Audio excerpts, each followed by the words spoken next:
Boker Tov, everybody. Yeshivat Chovevei. Really excited for this morning. I know a lot of us know this individual as a fellow congregant, a fellow worshiper with us, but those who have been following his career have been eagerly anticipating the publication of this book. And Rabbi Dr. Rabbi Hoffman is really the most uniquely positioned to write a book such as Weaving Prayer. Because as it says on the cover, it's an analytical, I might use the word scholarly, exploration of the Siddur in addition to a spiritual commentary on the Siddur. And Rabbi Hoffman both, has his doctorate in addition to his Rabbinical Ordination from the Jewish Theological Seminary of America, which is not only the flagship institution of training conservative rabbis, but it is really one of the primary institutions of higher education and research in all the variety of Jewish fields throughout the world, most especially outside of Israel. And that is where Rabbi Hoffman did his doctorate in Jewish Liturgy, and so has that background to be able to engage in that deep analytical and scholarly exploration of the Siddur, but he also served a congregation for several decades. And when you do that, in addition to a lifetime of dedicated Jewish living, not only exploring the way the liturgy impacts yourself, but in helping countless others access the deep wisdom and spiritual meaning that is available to us through the wisdom of our Siddur. You put those together and you have an individual who has that ability to engage both, maybe you'd say, the right and left brain as you're looking at the pages of the Siddur. And so I'm really excited to learn more, obviously in the relationship we have. I've followed this journey, but I'm really excited this morning to hear more about how this book came into being, and more importantly, what it can offer to us as readers. So, Rabbi Dr. Hoffman.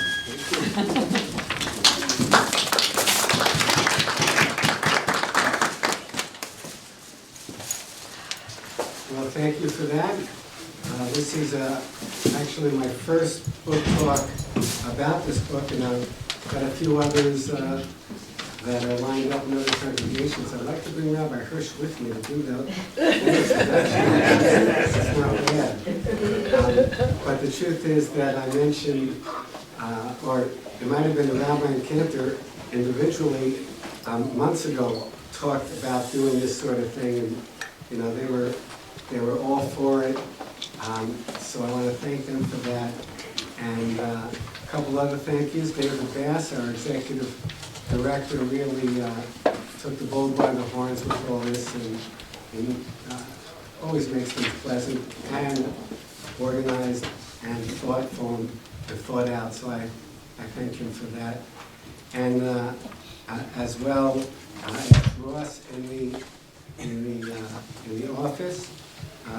That's in terms of our professional staff, but Nicole Berkowitz, who's our adult education chair, also is involved from the beginning, and Louise Corso of the gift shop has been part of this, and I thank you.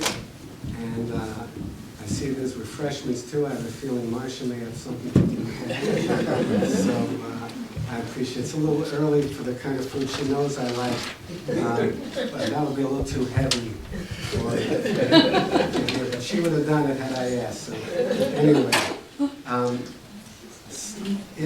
glad that this first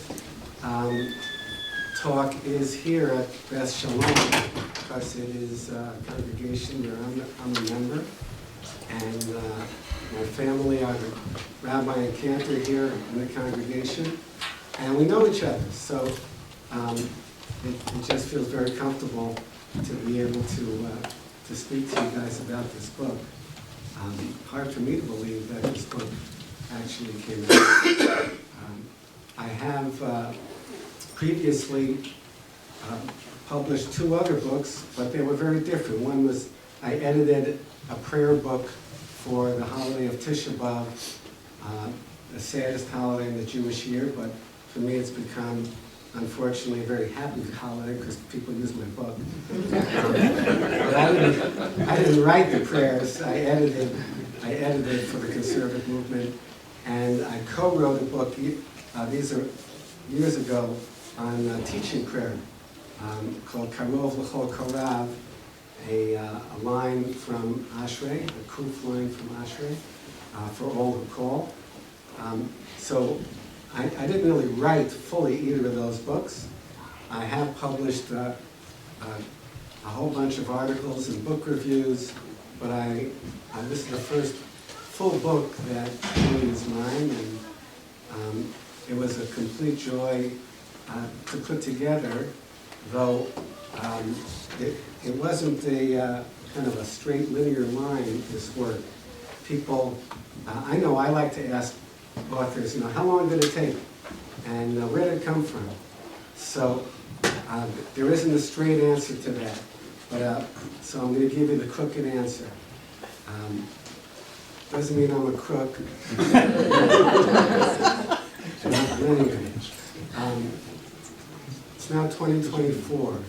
So 20 years ago, in 2004, I left the synagogue pulpit work. I was rabbi for 20 years in Nyack, New York, and before that, an assistant rabbi in a very large congregation in Vancouver, British Columbia. And at that time, I started to teach and write full-time.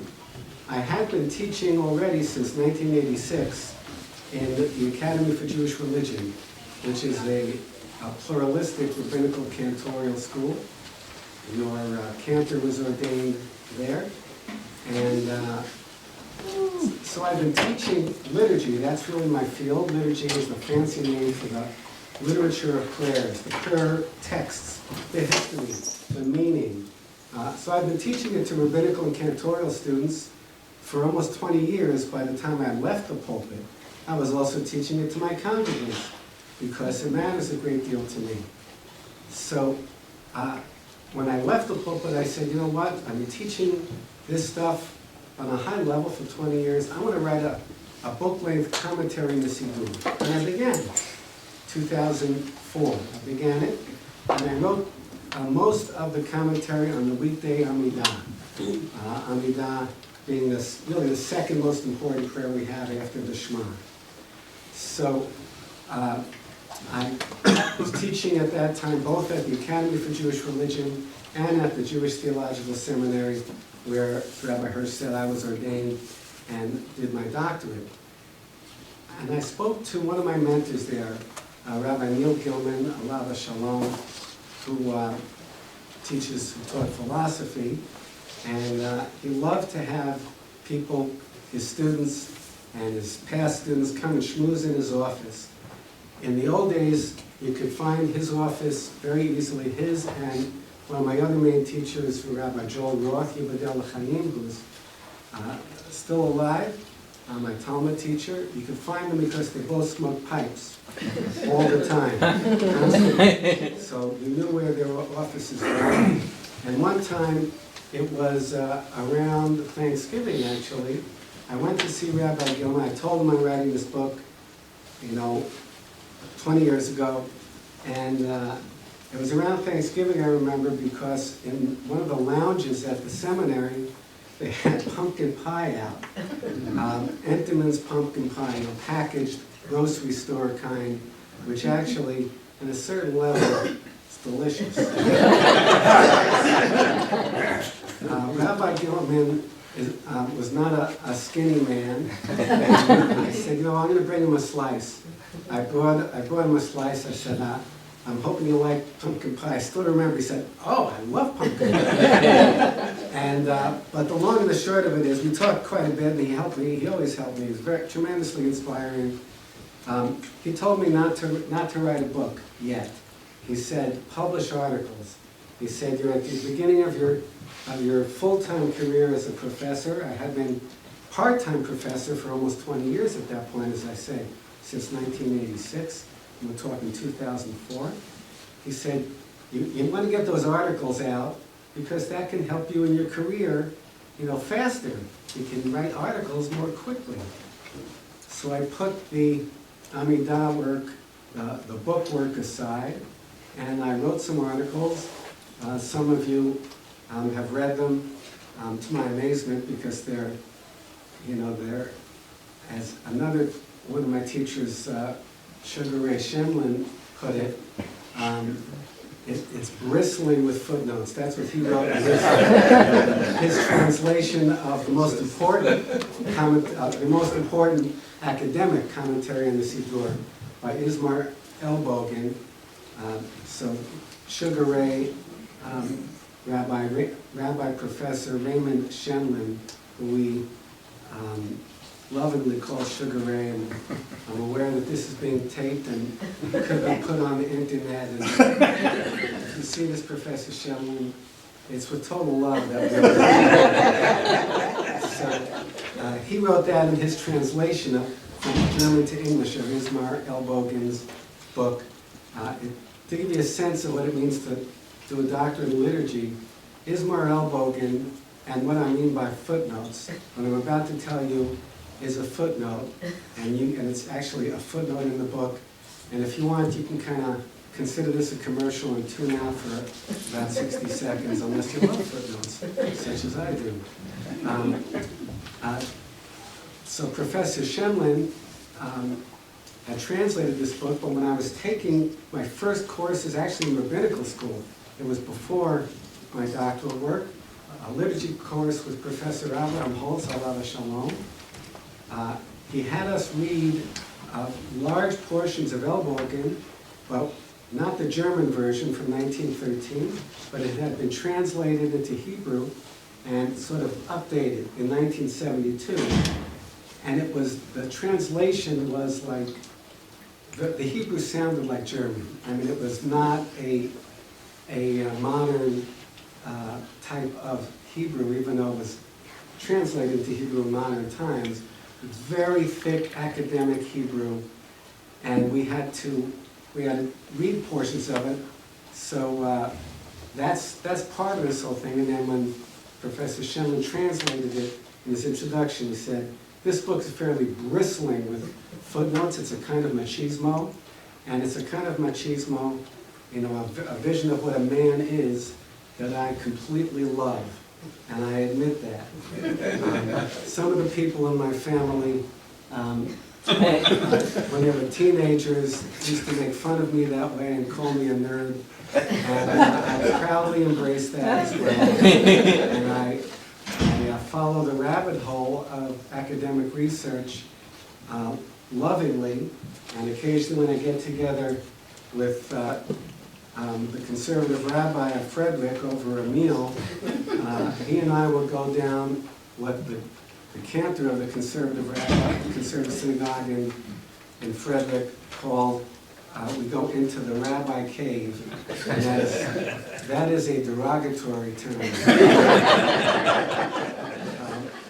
But I love it. So the book really is a combination. It's got two commentaries for each prayer, or each set of prayers, a analytical commentary, which is, Rabbi Hirsch says, scholarly, which calls on really 1,000 years, including the Talmud, more like 1,500 to 2,000 years of commentary on our prayers. That's the traditional side, and the academic side, the professorial side, which is different from traditional side. Traditional side of commentary usually tries to defend whatever the holy text is and kind of smooth over any rough edges. Not always, but often. But the academic side, when academics, professors, and there's a few in this room here, people with doctorates and who teach and who heal, they know, and you know too, that a professor's approach is kind of let the chips fall where they may. Let me do my research, let's see what I find out, and if there are rough edges, if there are politically incorrect things, so be it. That's truth, that's a pursuit of truth. which is a different kind of truth than religious truth sometimes. So the analytical commentary includes the traditional stuff and the academic. And one of the areas that I even say in my introduction, a rough area that I write about kind of in an exposing way, that I care about a lot, is what I term anti-Goyism. There are a few prayers. The vast majority are not like this at all, but there are in our religion, and I would say in every religion, and not just religion. Every time there's a group of human beings, it's part of social psychology. You see this in cliques, in schools, where there's the in-group and the out-group. And to me, that explains a great deal about how human beings and groups work, all the way up to the national level and the international level. And part of that tends to be we trust those in the in-group, we don't trust those in the out-group. Of course, that's a black and white statement. Lots and lots of nuance, but it's reflected in our prayers. It's reflected in our prayers. Again, the vast, vast majority do not betray anti-Goyism, which is the opposite of anti-Semitism. You haven't figured that out. But there are those that do. And I have always felt, and I published on this before, that the Jewish community demanded of the Catholic Church in the 1960s that it reform and revise its liturgy, because there are some that are overtly anti-Jewish, some parts of Catholic liturgy, and rightly so. And including Rabbi Abraham Joshua Heschel from Jewish Theological Seminary was part of a delegation to Rome. And I have always felt, and I've taught this many times, that if we're going to ask another religion to revise their liturgy because of anti-Semitic statements, we can do no less than to admit that our religion, like every religion, has some small parts like that as well. So that you do find, for example, in Birchot HaShachar, the early morning blessings that talk about not creating a non-Jew, and Aleinu, which ends every single service, I also feel it falls in the same category. And again, to give you a little bit of what gives me pleasure, that will blaze your eyes over in boredom. When I published my article on Aleinu, what was new about it was the perspective. I published an article that I cited extensively in my book. It's fun to cite yourself. I think it was called, the article was called "The Image of the Non-Jew in Jewish Interpretations of Aleinu." And there's quite a bit of that in there. I put it in the book as well. And the other thing as part of the commentary, both the analytical and the spiritual, is that the different movements in Judaism, Reform, Conservative, what used to be called Reconstructionist, now likes to call itself Reconstructing Judaism, Renewal, which doesn't like to be called a movement. Renewal is kind of a marriage of New Age and the best of hippie culture and Jewish culture together. Orthodoxy, ultra-Orthodoxy, they all have different takes on Aleinu. And this is one thing I want to acknowledge from my years of teaching at the Academy for Jewish Religion, because as a seminary, it is truly pluralistic. I've seen sometimes JTS, Jewish Theological Seminary, the conservative seminary, talks about being pluralistic, but what they mean is we're pluralistic on all kinds of takes on conservative Judaism. They don't say it that way. They make it sound like we're pluralistic for all of Judaism, but my view, it's not quite that way. But Academy for Jewish Religion really does try to ordain its students to serve all of the movements, mostly not so much Orthodox, but we do have Orthodox students, and we have an Orthodox faculty as well. So, for example, if you read about Aleinu, you'll see that the different movements, starting with the Reform movement in Germany in the mid-1800s, started to change their approach to Aleinu.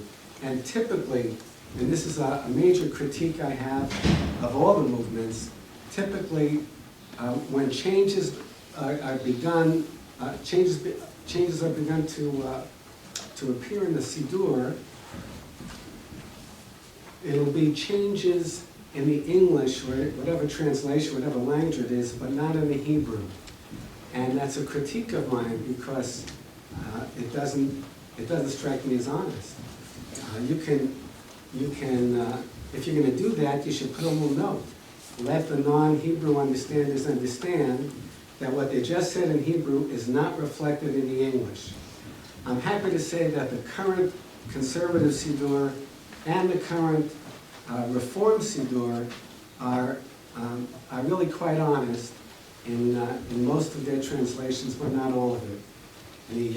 The Orthodox Siddurim tend to be the most honest because they don't care as much about politically correctness or what the culture says, about whatever it might be, reflections about non-Jews or about women's place or whatever, although they also get overly defensive and I think occasionally not honest in when they write about women's place, especially in the blessing traditionally, who is not God, thank you God, Baruch atah Shalom Avram, Shelo Asani Isha, who did not make me a woman. In the most popular American Orthodox Siddur, it talks about, well, it's actually not against women, and it just doesn't ring true to me. So that's me talking personally. But my point is that the academic, the first commentary on each prayer or group of prayers includes a pluralistic approach. Very often you'll read me talking about what the different movements have done with a judgment about it. I might praise it, I might critique it, and I will always footnote it so you can look it up in the different Siddurim. And I tell you, I think most of us in different congregations are not used to looking at things in a pluralistic way. We know our way. It's similar with melodies. We think, we tend to think, the melody that we use for whatever it might be is the melody. It might be surprising to learn, for example, in this congregation, the melody for V'ahavta in the Shema is relatively unique. There are some other places, maybe at Shoresh, that use it, but my guess would be 90% of the non-Orthodox world in this country doesn't use that tune. Similarly, for parts of Birkat HaMazon, the blessing after meals that we recite, and I'm so impressed that we recite the whole thing, traditional, entire Birkat HaMazon after every Kiddush luncheon. The melody was put together by Rabbi Kazman and Rabbi Dave of Shoresh, and it's known in this area, but pretty much nowhere else. And we tend to think of similarly in the wording of our prayers, that they would all be, it's the same everywhere. Not only is that not true, including in the Orthodox world, because there's Ashkenazic, there's Sephardic, there's Yemenite, there's Italian, all the different rites, and there are additional rites, but it's not true over time. So that's part of the pleasures for me of delving into the history of the prayers. Even in some of our holiest prayers, like the Amidah, we tend to think that there, the text has been set for generations and generations. And to a large extent that's true, but not entirely. Rabbi Hirsch and Cantor Hirsch have allowed me to teach every other month, learn the lunch on Shabbat morning. So I think it was 2 weeks ago, I taught learn the lunch here on the first blessing of the Amidah, just the first blessing. And it's in that blessing that we thank God for the patriarchs and our connection to God through the patriarchs. And it's in that blessing that in the last 30, 40 years, the liberal movements, the non-Orthodox movements, have put in a connection to God through the matriarchs as well. That's new. And I mentioned that one of the great liturgy editors, the editors and writers of the conservative Jewish Siddurim over the last few decades, Rabbi Jules Harlow, Aleph Sholom, he originally opposed having the matriarchs mentioned, and he published an article against it in Conservative Judaism magazine. And he made the claim also that, this blessing especially, there have been really no changes, and this blessing really is considered so special. I was just teaching a Talmud course this week in which we read that if you have trouble having concentration, deep intention as you're davening the Amidah, at least you should have it for the first blessing. So there is great holiness to that first blessing. However, I had the great pleasure and privilege of visiting the rare book room of the Jewish Theological Seminary many times, and it contains more manuscripts and treasures of the past than any library in the world except for the National and Hebrew University Library in Jerusalem. And I held in my hand, in plastic, a part of a piece of paper from the Cairo Geniza from 1,000 years ago, and I read, and it was the first blessing of the Amidah, and instead of ending the way ours does, Baruch Atah Hashem, Magen Avraham, blessed are you, God, the shield of Abraham, it ended Baruch Atah Hashem Magen Avot, blessed are you, God, the shield of the patriarchs. So even in the first blessing, there are changes. So the matriarchs, but way beyond that, there's all kinds of amazing things. I don't mean to say that there are wildly different texts of every word, and you'll find a completely different Siddur if you look 500 years ago. You won't, but you'll find variations. You'll find sometimes really significant variations. And in terms of writing the book, there's a difference I discovered between teaching, speaking orally, as I am now, about research and writing. And those of you who have written, especially if you publish things, you know this. The difference is that when you're writing, your argument has to be tighter. I'm talking, I'm not reading what I'm saying to you now. I'm talking in an expository way, and if I were to write this up in an article, I would make it about half the length and carefully make sure each sentence follows each other in a logical way.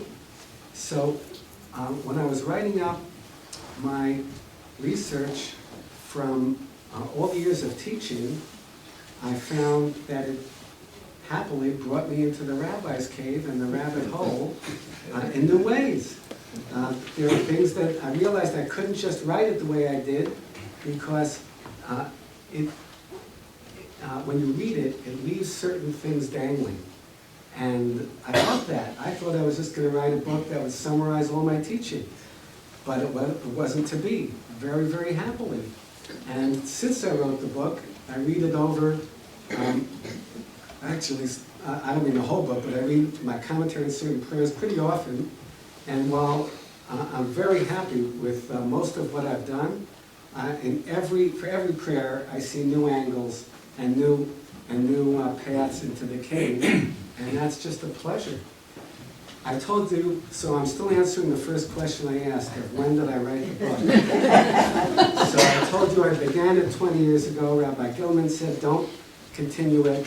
So I wrote a bunch of it 20 years ago on the Amidah, and then I put it away, published a few articles, and then I went back and forth to it a few times, and then one of the few positive things about the pandemic hit. And that gave me a lot of time. And in the middle of the pandemic, I stopped working. I was working almost full-time as a dean at the Academy for Jewish Religion. My position was called Rabbi in Residence, but it was a dean-level position. So I had more time because I stopped working. I really only was teaching then, usually a couple of courses a week, and just twice a week, 2 hours and 25 minutes for each course, with all the preparation that goes in it, and grading and so on, but still I had lots of time.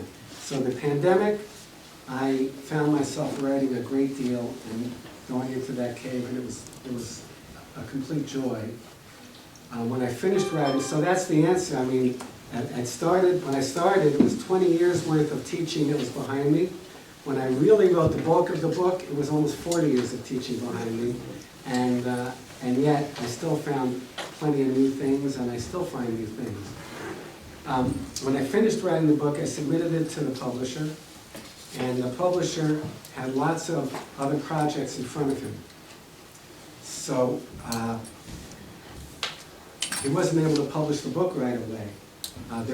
The whole Jewish publishing world, like the publishing world in general, has been turned upside down with digital and the internet and so on. And as far as I know, there's really, the publisher I use, Ben Yehuda Press, and the publisher Larry Nudelson, it's almost unique. There are almost no other publishing houses in this country that publish only Jewish books, and not just for children and not just for one movement in Judaism. Like the conservative movement publishes its prayer books, the Reform movement publishes its prayer books. There's a small press that publishes Jewish children's books, but the more famous Jewish publishing houses have Jewish Publication Society connected with a university press, Northwestern University, I think, and they may publish some of their catalog, their old catalog. They put out very few new books. Similarly, Jewish Light's publishing from Woodstock, Vermont, actually, not Woodstock, New York. No, maybe it's Woodstock, New York. It's one of them. Anyway, they also connected with another publisher, and that publisher, from what I understand, is not really putting out new books of theirs. So my publisher was kind of swamped. And the good news there, a lot of things with, I'm sharing, clouds with a silver lining. I found myself not thinking I would add this to my book, but I found myself writing a very unusual for me, a piece of fiction. It was based on, I shouldn't say based on, I was watching a movie, and I had to remind myself of the title, 3,000 Years of Longing, Tilda Swinton movie. It's about, I guess, by now maybe four years old. 4 years old by now, 3 years, maybe less. 3,000 Years of Longing. It's about a genie, what we call in English a genie, but in Arabic a jinn. A genie in a bottle, that old story. So this genie's been in the bottle for 3,000 years. It's Idris, what's his name? Elba. Idris Elba is the actor, and he's the genie, and Tilda Swinton is a professor, I forgot of what. And as soon as I was watching it, the outlines of this whole short story came to me. It would be about a medieval Kabbalistic rabbi, famous Kabbalistic rabbi, who visits me in New York, where I used to live, but I have myself living in Manhattan on the Upper West Side. And he's searching for what rabbis in the modern world have discovered about the origin of the world and about God. And I found myself loving this process of writing this fictional short story.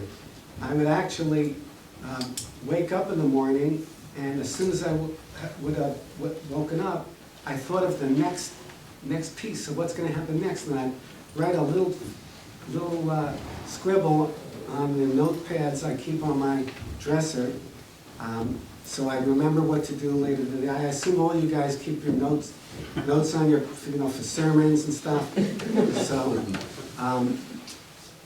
I finished the story, and it reflects kind of what I believe about God, which is not a traditional approach. It's connected with the Big Bang and so on.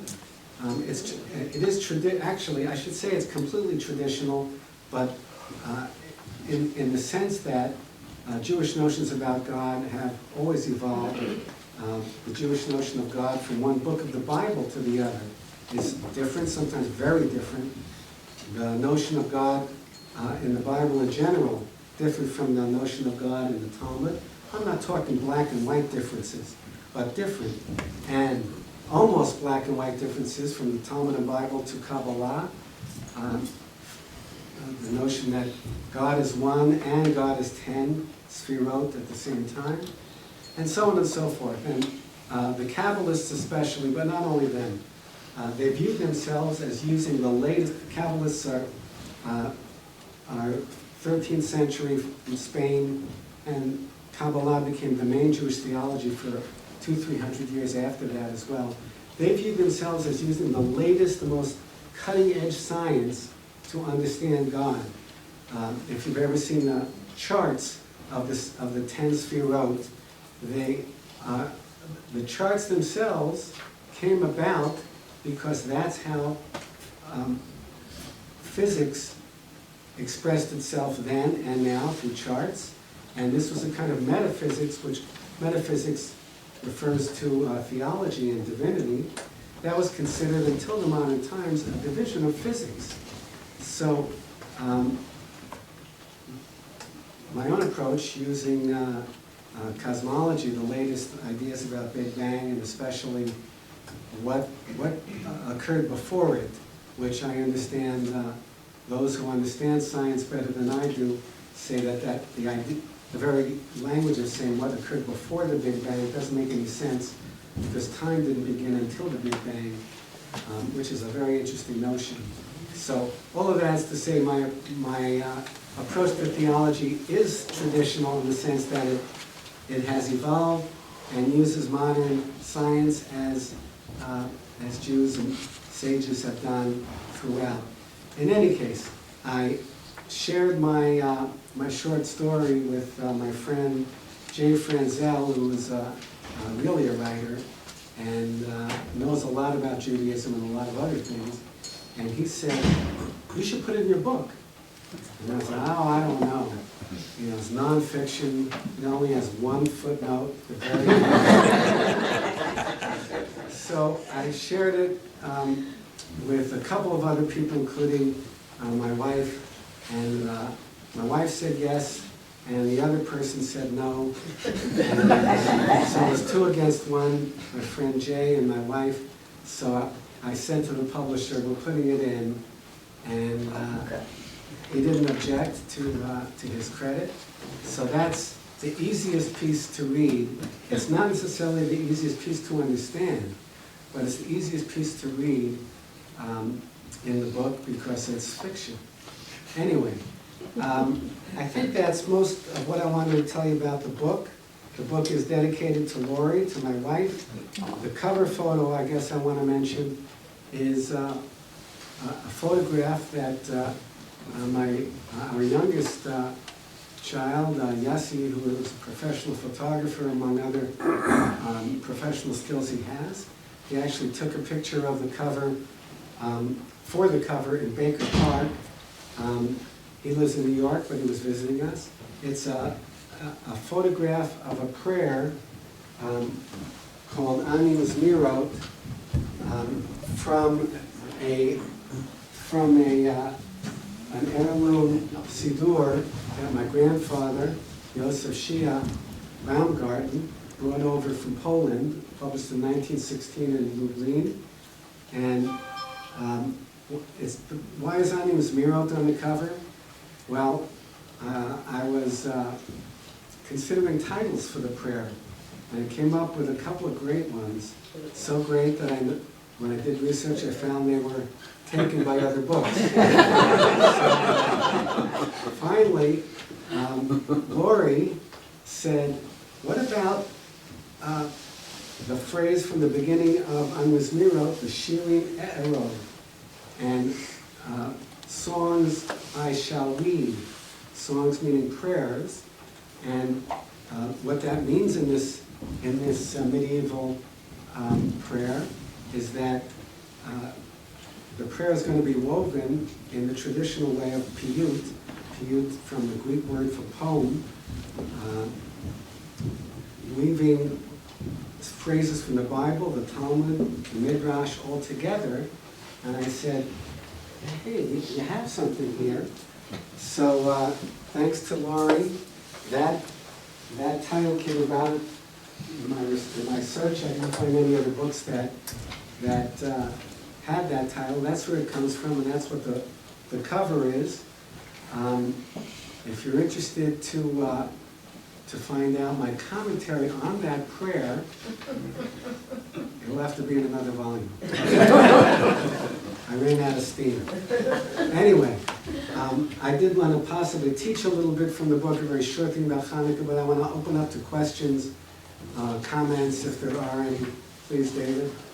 For the prayers that are most different between the movements, do you think it's like most powerful to simply understand the differences, or could you see a prayer service where all four or all five different readings of the prayer are utilized?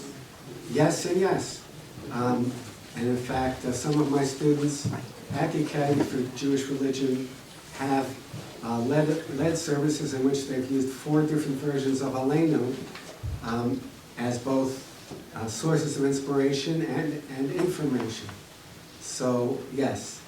And I was just talking with Dr. Joe before, and he mentioned that there's many, many pages. He said 40. I don't know if he meant it exactly, but a lot of pages about Shema. Shema is our most important prayer. So there's the book is not meant to be read cover to cover, although some people do that.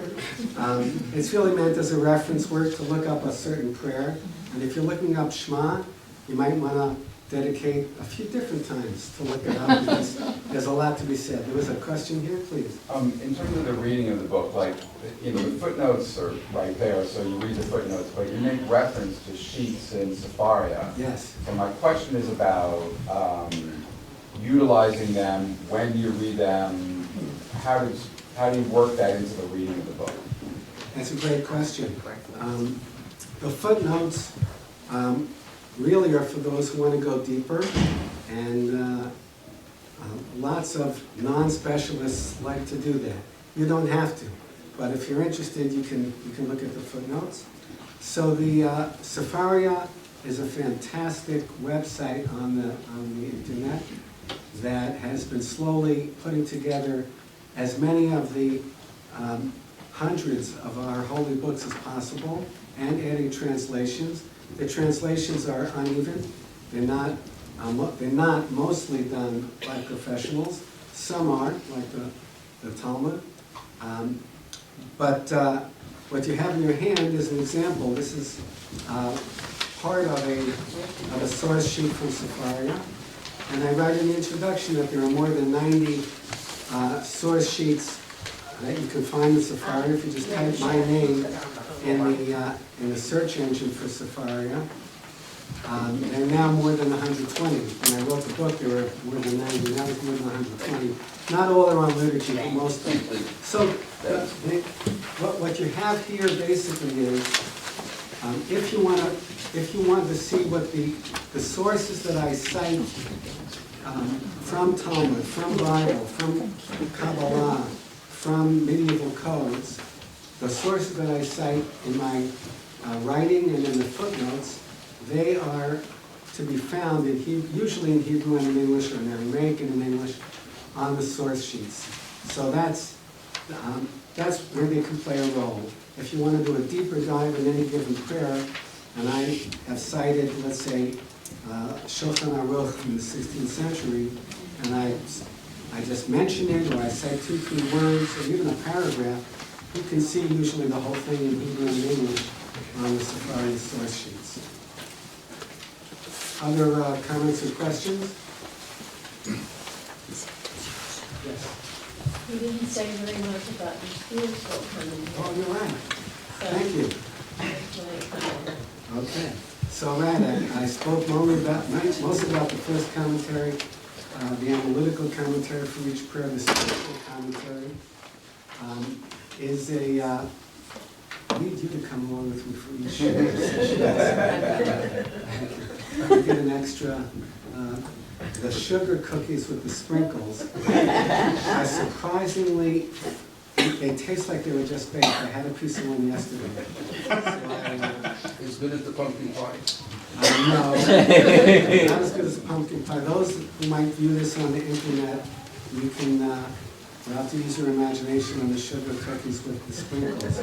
But in any case, the spiritual, what I call the spiritual commentary, which follows the analytical commentary for every prayer, it contains examples of how a modern Jew who is not ultra-Orthodox, really, I guess not ultra-Orthodox on the one hand, nor an atheist on the opposite end of the spectrum, how they might be able to take the conclusions from my analytical commentary and actually use them to inform the actual act of worship, of davening. Because I don't view, I should say it differently, I view a commentary in the Siddur that only talks about the history, literary makeup, as incomplete, because the Siddur is not meant as a book to read. Most of our reading is done for information. You don't get too much new information the 500th time you recite the Shema. It's not for information, it's for connecting to the divine, however you understand the divine. So the spiritual commentary goes out of its way to try to address how a modern Jew might actually daven the prayer, and very, very occasionally speak very, very honestly and openly how I at least have trouble davening the prayer, like Aleinu, for example. And they're really meant as examples, because everyone's different.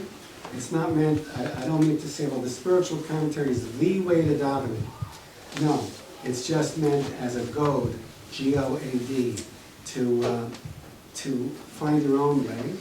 And I'll mention that probably my most far out in both the psychedelic and just conventional meanings of that expression. The most far out commentary, spiritual commentary I wrote, is on the first line of the Shema. So I'll leave it at that. Thank you for that goad. As a follow-up question, how did you come to that? Like, there are different ways of interpreting the prayer.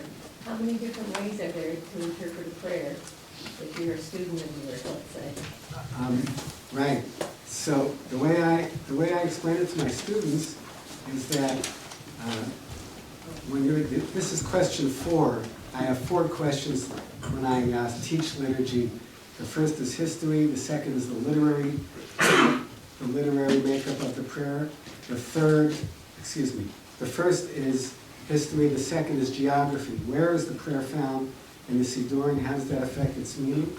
The third is the literary analysis, which is the most time-consuming, along with the history. And the fourth is, if you're someone who knows Hebrew and knows the answers to the first 3 questions, how might you daven it? And how can you express it in a spiritual way? So what I tell my students is that there's no wrong answer, as long as it relates in a felicitous way, in a loyal way, in an honest way, to the answers of the first 3 questions. In other words, I often say this kind of thing, that a poem has lots of different possible interpretations, but from my point of view, it doesn't have an infinite number of interpretations. You can't take Shakespeare's sonnet, how shall I compare you, to what shall I compare you, a rose and so on, and say it's about nuclear-powered submarines. I would say to you, if you think that's the case, well, what in the wording of Shakespeare connects to nuclear-powered submarines? And you'd have to make the case. So similarly here, in the spiritual approach, there should be some connection to your literary analysis, the history of the prayer, and where it appears in the Siddur. And as long as there is some way that you can say, this is how I connect it, and it can be very personal, very subjective, then it's fine. So to that extent, it's an open-ended way of davening it. Other questions or comments? Sheldon, please. I wonder what you would suggest to us if, for those who want to connect to the divine through the Siddur, but who don't know Hebrew, and how we can get as much out of your book as possible. Use a translation. The elephants are here. Use the translation. Look, everyone knows translations are not the same as the original, but not everyone can learn languages equally well with others, and not everyone will master Hebrew. But even if you don't know that much Hebrew, there are certain words and expressions that I specifically deal with in the book that you can appreciate. You can figure out, almost everyone who goes to a synagogue knows some Hebrew, and there are certain expressions that will be meaningful. By the way, there's only one word in the entire book that is spelled out in Hebrew letters, and that's in the commentary on Aleinu, and that's to understand Reb Zalman Schachter's radical reworking of the prayer, incredibly creative. He turns the prayer on its head, and he knows he was doing it. That's sort of the difference between a modern approach and a traditional approach. Traditional approach will make a drash, an associative kind of interpretation that's way out, and sometimes it's clear that the traditional scholars know they're doing it, sometimes not. But Reb Zalman did know it. Anyway, all the other times I write in Hebrew, it's in transliterated English. I'm almost out of the amount of time I wanted to take, so I want to take about 3 minutes to look at this sheet with you. And at the same time, if you open your Siddur to page 428, excuse me, 429, I want to teach something about the holiday that's coming up both this Hebrew month and this Gregorian month, the holiday of Hanukkah. So on the top of 429, you have the blessing for the Hanukkah candles. And if there's any liturgy people know about Hanukkah, well, most people know it would be this. But being the nerd I am, I don't want to deal with that well-known prayer, but the prayer on the next page 430. This is this whole 2 paragraphs are what we add to the Amidah every day of Hanukkah, all 8 days, including on Shabbat and Rosh Chodesh, which both occur on Hanukkah. And the question is, how did we get these 2 long paragraphs? How can I convey that to you in less than 5 minutes? Using my Sefaria sheet. So if you look at the sheet, well, you can first look at this prayer, and it talks about the days of Mattathias, the second paragraph, the days of Mattathias. It's all about God. God, you wrought the miracles. You did this. And the prayer kind of flattens the historical record, because Professor Yeshivat Chovevei of Hebrew University taught laureately Lo these many years ago. He said, you look at this prayer, and you look at Jewish tradition, it sounds like the Maccabees walloped our enemies, who are the people who lived in Syria, which is that country as of today.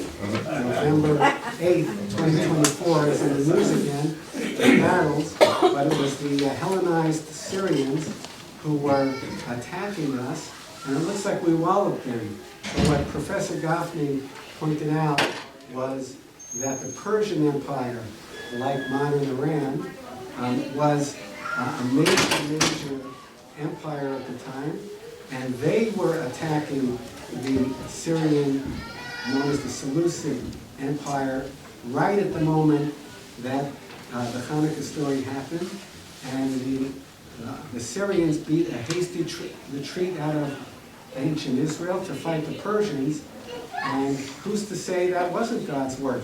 But the Hasmoneans said for sure it was God's work, and actually the rabbis of the Talmud said it was God's work. The Hasmoneans, the Judah Maccabees,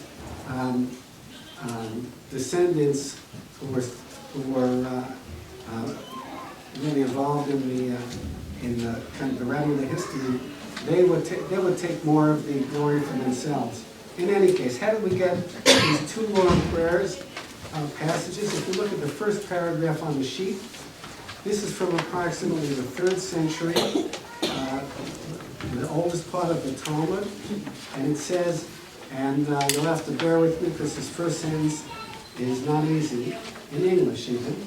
Any holiday on which there is no Musaf, Amidah, for example, Hanukkah and Purim, at Shachrit, it says on, but it should say, at Shachrit and Mincha, one prays the Amidah with the typical 18 brachot, and one mentions something about the occasion of the holiday in the bracha of Hoda'ah, of thanksgiving. So according to this source, for Hanukkah and Purim, what are you supposed to say in the Amidah?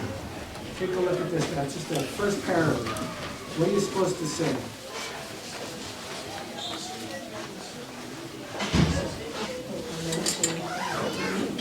Supposed to mention it. Mention something about it. In other words, in your own heart, you're supposed to say something in thanks to God that people weren't destroyed, that we were able to rededicate the temple, and maybe something about helping beleaguered religionists anywhere, Jewish or not, to dedicate ourselves to help them on Hanukkah. Maybe something about being already fundamentalist in our religion and be careful about that, since the Seleucids, the Syrians put an idol in our temple.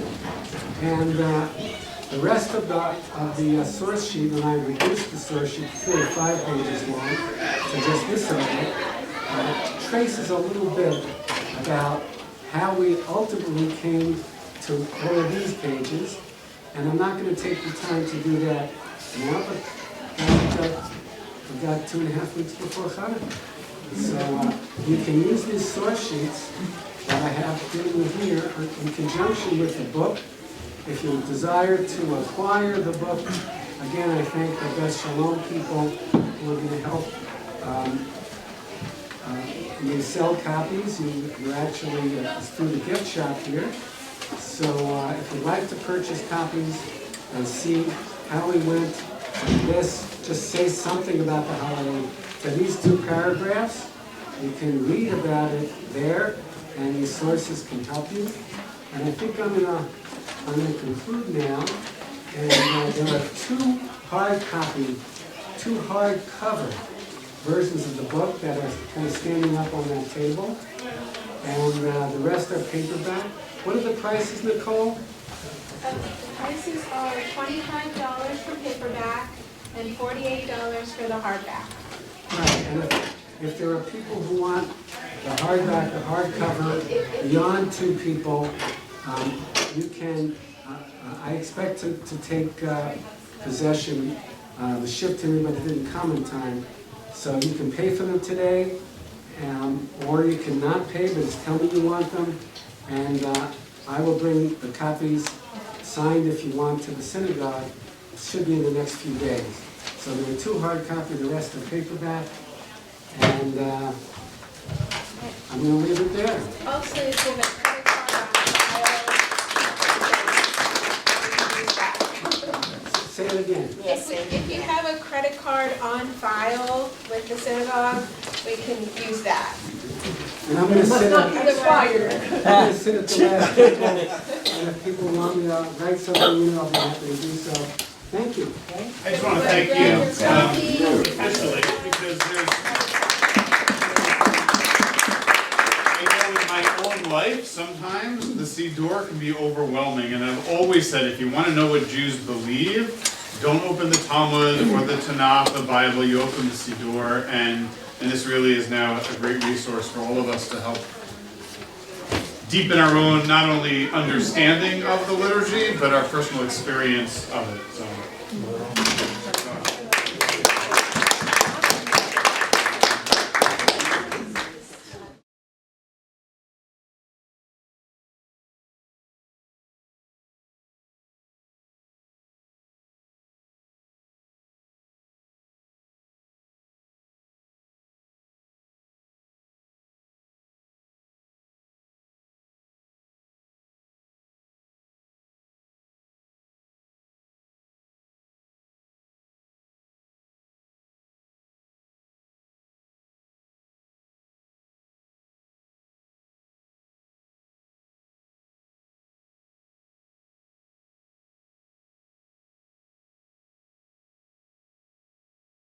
This engaging and erudite volume transforms the prayer experience. Not only is it of considerable intellectual interest to learn the history of prayers, how, when, and why they were composed, but this new knowledge will significantly help a person pray with intention, kavanah. I plan to keep this volume right next to my Siddur. Rabbi Judith Hoffman, Professor Emerita of Talmud and Rabbinic Culture, Jewish Theological Seminary. Author, The Stories They Tell, Halakhic Anecdotes in the Babylonian Talmud. Jeffrey Hoffman is one of the few scholars specializing in the history and significance of Jewish prayer, and he is a good one. He is, equally, a superb teacher of his subject. His work thus combines academic credibility and lucid presentation, and this book will make a significant addition to anyone's library.